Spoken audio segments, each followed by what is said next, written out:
Experiment time. I've got 2 halves of spaghetti squash that I have cleaned out, rubbed with a little olive oil, and seasoned with my own blend of SPG.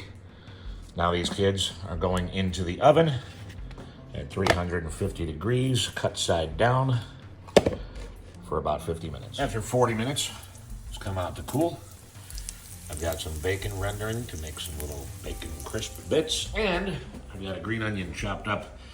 We've got the light green and white parts chopped nice and fine, and the darker green parts chopped on the bias. When you see it bubbling like that, you know it's done. And now all you gotta do is fluff it with a fork.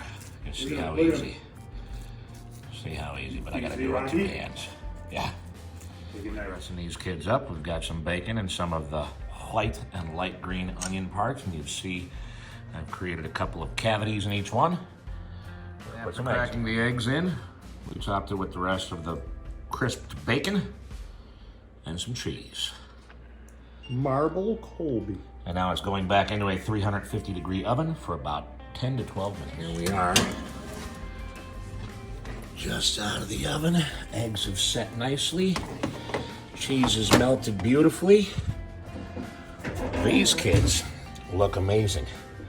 And we're just gonna top them with those green onions and serve them. That is a beautiful sight.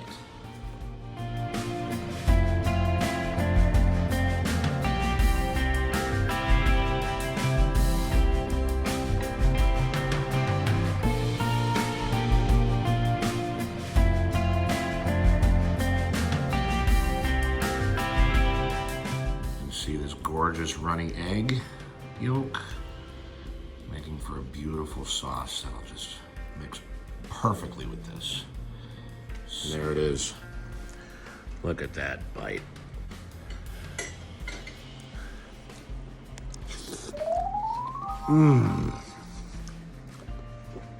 Please don't eat boring food. Not worth it. See you next time.